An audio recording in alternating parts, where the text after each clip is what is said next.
Hi students, I'm in the video CBSE class 12 students கான chapter 6 exercise number 6.1 ல இருந்து question number 4 பார்க்க போறோம். இதுக்கு முன்னாடி இருக்க எல்லா exerciseம் அதோட answersம் நம்ம சேனல்ல இருக்கு, தேவைப்படுற ஸ்டூடண்ட் பார்த்துக்கோங்க. question number 4 ல பாருங்க.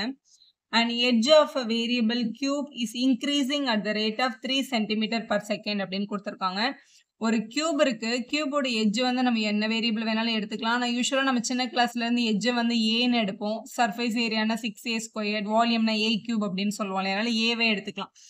ஸோ கொஸ்டின்ல எட்ஜ் ஆஃப் த வேரியபிள் வந்து கியூபோடது increasing at the rate of 3 centimetre per second அப்படின்னு கொடுத்துருக்காங்க. 3 சென்டிமீட்டர் பர் செகண்ட்னு கொடுத்துருக்கிறதுனால எட்ஜுக்கு நம்ம ஏ எடுத்திருக்கோம். அப்போ rate of change of A with respect to the டைம்னு அர்த்தம். ஏன்னா கீழே செகண்ட் கொடுத்துருக்கிறதுனால இங்கே டிடின்னு போடணும். ஸோ டிஏ பை டிடி வந்து 3 சென்டிமீட்டர் பர் செகண்டாக இருந்தால் find the how fast the volume of a cube increasing when edge is 10 cm அப்படின்னு கேட்டிருக்காங்க. how fast volume of a cube is increasing னு கேட்டிருக்காங்க. அப்போ dv by dt யோட வேல்யூவை கண்டுபிடிங்க அப்படின்னு சொல்லியிருக்காங்க. இதை கண்டுபிடிக்கிறதுக்கு நம்மளோட எட்ஜை வந்து என்னன்னு யூஸ் பண்ணிக்க சொல்லியிருக்காங்க, 10 சென்டிமீட்டர்னு யூஸ் பண்ண சொல்லியிருக்காங்க. இதை கண்டுபிடிச்சிட்டு தான் இந்த வேல்யூ வந்து நம்ம சப்ஸ்டியூட் பண்ணணும், ஃபர்ஸ்டே சப்ஸ்டியூட் பண்ணக்கூடாது. சரி, இப்போ கொஸ்டின்ல வால்யூமோட ரேட் ஆஃப் சேஞ்ச் தானே கேட்டாங்க. கொஸ்டின்ல முதல்ல வால்யூம் ஆஃப் அ கியூப், ஏன்னா கொஸ்டின் வந்து கியூபை பற்றினது. வால்யூம் ஆஃப் அ கியூப் வந்து ஏ கியூப் அப்படின்னு நம்ம சின்ன கிளாஸ்லேயே படிச்சிருக்கோம். இது வந்து கொஸ்டின் வந்து சென்டிமீட்டர்ல இருக்கிறதுனால இது வந்து சென்டிமீட்டர் கியூப்ல இருக்கும் வால்யூமோட வேல்யூ. இப்போ வந்து differentiate volume with respect to the time, dv by டிடின்னு அதான் அர்த்தம்.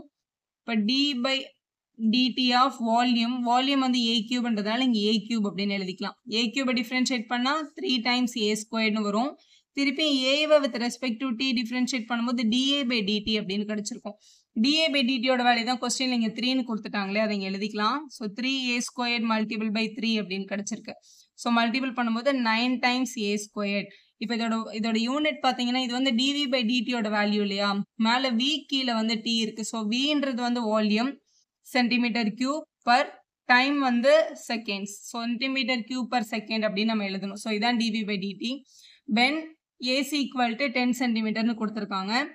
ஸோ கொஸ்டினில் கொடுத்துருக்காங்க வென் ஏசி ஈக்குவல் டு 10 சென்டிமீட்டராக இருக்கும்போது வேல்யூவை கண்டுபிடிங்கன்னு சொல்லியிருக்காங்க. அப்போ டிவி பை டிடியோட வேல்யூவில் ஏக்கு பதிலாக 10 போடணும். அப்போ 9 மல்டிபிள் பை 10 ஸ்கொயர்னு எழுதிடணும்.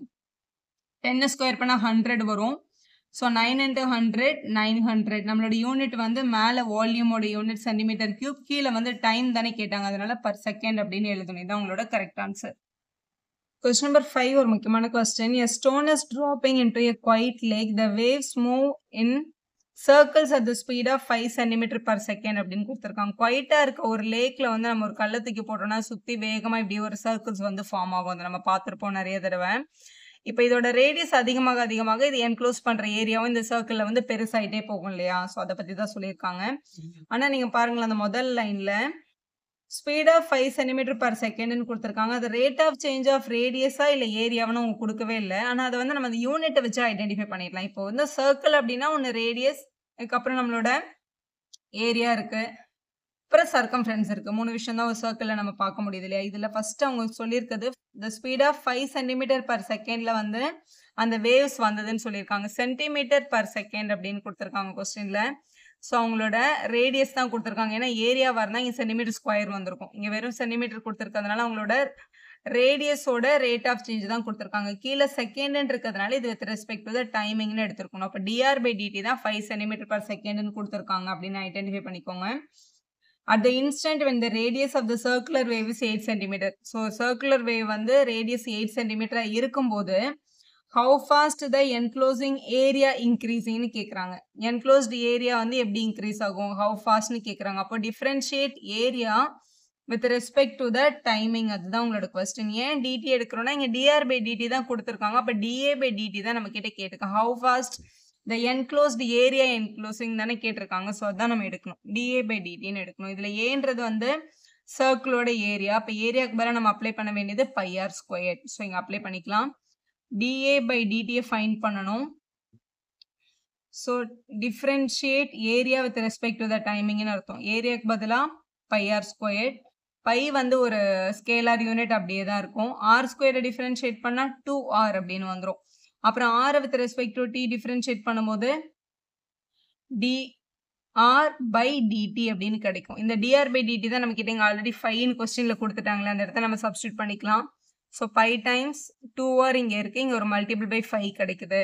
ஸோ இதோட ஆன்சர் 5 2s are 10, இங்கே ஒரு ஆர் இங்கே ஒரு பைன்ற வேல்யூ இருக்குது.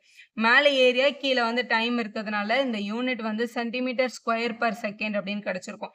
இது வந்து ஏரியாவோட ரேட் ஆஃப் சேஞ்ச் தான் கேட்டிருக்காங்க. வென் த வேவ் இஸ் 8 சென்டிமீட்டர்னு கொடுத்துருந்தாங்கல்ல, அப்போ இந்த ரேடியஸ்க்கு பதிலாக நம்ம என்ன சப்ஸ்டியூட் பண்ணணும், இந்த 8ன்ற வேல்யூவை சப்ஸ்டியூட் பண்ணணும். So when radius is equal to 8 சென்டிமீட்டராக இருக்கும்போது நம்மளோட டிஏ பை டிடியோட வேல்யூ என்னவா இருக்கும்னா, இதே வேல்யூ 10 மல்டிபிள் பை இந்த ஆருக்கு பதிலாக 8, அதுக்கப்புறம் இங்கே ஒரு பை இருக்குது, சென்டிமீட்டர் ஸ்கொயர் பர் செகண்ட். அப்போ 80 by centimetre square per second அப்படின்னு எழுதிட்டீங்கன்னா அதுதான் உங்களோட கரெக்டான answer.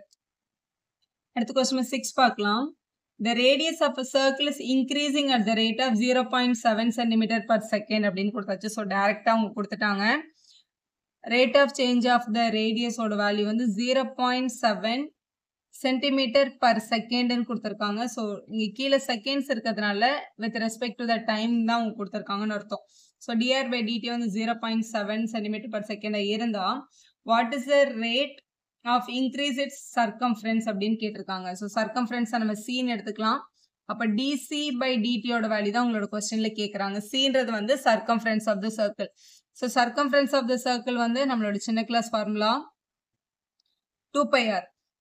Circumference of the circle வந்து 2πr இதான் நம்மளுக்கு கேட்டிருக்காங்க. So differentiate circumference with respect to டீன்னு அர்த்தம். இப்போ டி பை டிடி ஆஃப் சர்க்கம்ஃபரன்ஸ்க்கு பதிலாக 2πr அப்படின்னு எழுதிக்கோங்க. எழுதியாச்சு. இப்போ இந்த 2πன்ற டேர்ம் வந்து ஒரு கான்ஸ்டன்ட் டேர்ம், இது அங்கே தான் இருக்கும். இது ஆர் தான் டிஃப்ரென்ஷியேட் ஆகும். ஆரை with respect to T differentiate பண்ணும்போது நமக்கு என்ன கிடைக்கும், டிஆர் பை டிடி அப்படின்னு கிடைச்சிருக்கும். ஸோ எழுதியாச்சு. டிஆர் பை டிடிக்கு பதிலாக கொஸ்டின்ல என்ன கொடுத்துருந்தாங்க, 0.7 கொடுத்துருந்தாங்க இல்லையா. அப்போ 2π மல்டிபிள் பை 0.7, 0.7ஐயும் 2ஐயும் மல்டிபிள் பண்ணும்போது 1.4π அப்படின்னு கிடைக்குது. ஸோ இது வந்து யூனிட் எழுதணும் இல்லையா. சர்க்கம்ஃபரன்ஸ் வந்து ரேடியஸ் சென்டிமீட்டர் இருந்தால் சர்க்கம்ஃபரன்ஸும் சென்டிமீட்டர் தான். இப்போ சென்டிமீட்டர் பர் செகண்ட் அப்படின்னு நம்ம எழுதணும். ஸோ நெக்ஸ்ட் நம்ம பார்க்க போகிறது question number 7. Question number 7 important question. The length x of a rectangle is decreasing at the rate of 5 cm per minute அப்படின்னு கொடுத்துருக்காங்க. ஒரு ரெக்டாங்கிளோட லென்த் எக்ஸ்ன்னு எடுத்துக்கிட்டோம் அப்படின்னா உங்களோட ரேட் ஆஃப் சேஞ்ச் அதோட டிக்ரீசிங் ரேட் வந்து 5 சென்டிமீட்டர் பர் மினிட்னு கொடுத்துருக்காங்க. ஸோ 5 சென்டிமீட்டர் பர் மினிட்னு கொடுத்துருக்கிறதுனால தான் இங்கே dx பை dt அப்படின்னு எழுதியிருக்கோம். இதை அவங்க சொல்லியிருக்காங்க டிக்ரீசிங் ரேட்டுன்னு சொல்லியிருக்கிறதுனால நம்ம இங்கே -5 சென்டிமீட்டர் பர் மினிட் அப்படின்னு எடுத்துக்கணும். அடுத்து வந்து இந்த வித் வந்து ஒய், ரெக்டாங்கிளோட வித் ஒய்ன்னு எடுத்துட்டு இதோட இன்க்ரீசிங் ரேட் வந்து 4 சென்டிமீட்டர் பர் மினிட்னு கொடுத்துருக்காங்க. அதனால டிஒய் பை டிடி வந்து +4 சென்டிமீட்டர் பர் மினிட் அப்படின்றத கொஸ்டின்ல கொடுத்துருக்காங்க அப்படின்னு எடுத்துக்கோங்க. இது ரெண்டும் கொடுத்துட்டு என்ன கேட்டிருக்காங்கன்னா find the rate of change of பெரிமீட்டரும் கேட்டிருக்காங்க, find the rate of change of area of the ரெக்டாங்கிளும் கேட்டிருக்காங்க. ஸோ முதல்ல நம்ம ரெக்டாங்கிளோட பெரிமீட்டருக்கு பார்க்கலாம். ஸோ பெரிமீட்டர்னா பேசிக்காக ரெக்டாங்கிளோட பெரிமீட்டர் ஈக்குவல் டு 2 × L + Bன்னு எழுதுவோம். இங்கே எல்லுக்கு எக்ஸும் பிக்கு வந்து ஒய்யும் கொடுத்துருக்காங்க. அப்போ 2 டைம்ஸ் எக்ஸ் ப்ளஸ் ஒய் அப்படின்னு நம்ம எழுதுவோம். இது வந்து நம்ம டேரெக்டாக 2x + 2y அப்படின்னு கூட எழுதிக்கலாம், 2 உள்ள மல்டிபிள் பண்ணி. ஸோ இதுதான் பெரிமீட்டரோட பேசிக் ஃபார்முலா. இப்போ கொஸ்டின்ல rate of change of perimeter கேட்டிருக்காங்களே, இப்போ டிபி பை டிடி தான் உங்ககிட்ட அவங்க கேட்குறாங்க. அப்போ differentiate perimeter with respect to டீன்னு அர்த்தம். இந்த பிக்கு பதிலாக நம்ம இந்த ஃபார்முலா 2x + 2y எடுத்துட்டு டிஃப்ரென்ஷியேட் பண்ண போகிறோம்.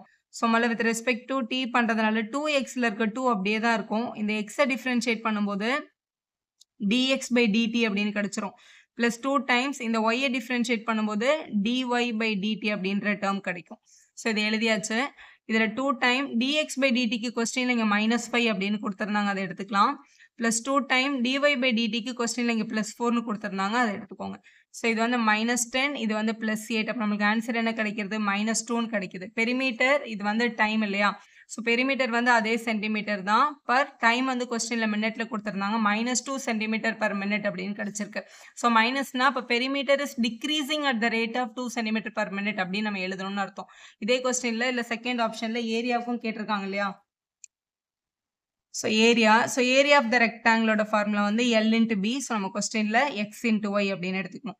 ஸோ நமக்கு ரேட் ஆஃப் சேஞ்ச் கேட்டிருக்கிறதுனால dA பை dt தான் நம்ம கிட்ட கொஸ்டின்ல கேட்குறாங்க. இவங்கள டிஃப்ரென்ஷியேட் பண்ண போகிறோம். அதாவது differentiate area with respect to t அப்படின்னு அர்த்தம். இது வந்து 2 பேர் மல்டிபிள்ல இருக்கிறதுனால UVல தான் இவங்க என்ன பண்ணுவாங்க? டிஃபரன்ஷியேட் ஆவாங்க.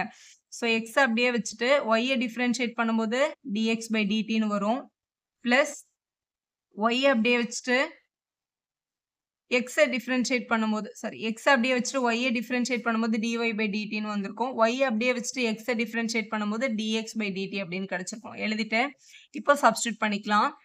இதுல dy பை dtக்கு பதிலா கொஸ்டின்ல 4 இருக்கு. dx பை dtக்கு பதிலா கொஸ்டின்ல -5 இருக்கு. மேல கொஸ்டின்ல பாருங்க xக்கு வந்து 8 சென்டிமீட்டர்னு எடுத்துக்கோங்க அப்படின்னு சொல்லியிருக்காங்க. y-யோட வேல்யூ பாருங்க 6 சென்டிமீட்டர்னு எடுத்துக்க சொல்லி கொஸ்டின்ல வேல்யூஸ் கொடுத்துருக்காங்க. இங்க நம்ம டிஃபரன்ஷியேட் பண்ணக்கப்புறம் x அண்ட் y வரல. அதனால நம்ம சப்ஸ்டிட்யூட் பண்ணல. இங்க வர்றதுனால இங்க சப்ஸ்டிட்யூட் பண்ணிக்கிறோம். முதல்ல இங்க xக்கு 8 இருக்கு. 8 மல்டிபிள் பை dy பை dtயோட வேல்யூ இங்க 4 கொடுத்துருக்காங்க. பிளஸ் y-யோட வேல்யூ கொஸ்டின்ல 6ன்னு கொடுத்துருக்காங்க. dx பை dtக்கு இங்க -5 அப்படின்னு இருக்கு கொஸ்டின்ல. ஸோ இங்க வந்து 32 -30 அப்படின்னு கிடைச்சிருக்கு. அப்போ ஆன்சர் வந்து 2 தான். ஸோ ஏரியா பர் டைம் கேட்டிருக்கிறதுனால சென்டிமீட்டர் ஸ்கொயர் பர் செகண்ட் மினிட்ல கொஸ்டின்றதுனால பர் மினிட்னு எழுதிக்கோங்க. அப்போ area is increasing at the rate of 2 centimetre square per minute அப்படின்னு எழுதிட்டீங்கன்னா அதுதான் உங்களோட கரெக்டான ஆன்சர். ரெண்டுமே 2 தான் வருது. ஆனால் இது மைனஸ்ல வருது, இது பிளஸ்ல வருது. அதனால perimeter is decreasing at the rate of அப்படின்னு எழுதணும். ஏரியா வந்து increasing at the rate of அப்படின்னு எழுதணும். அதான் உங்களோட கரெக்ட் ஆன்சர். வீடியோ யூஸ்ஃபுல்லா இருந்தா ஒரு லைக் போடுங்க, உங்க ஃப்ரெண்ட்ஸ்க்கும் ஷேர் பண்ணுங்க. Subscriber channel for more videos.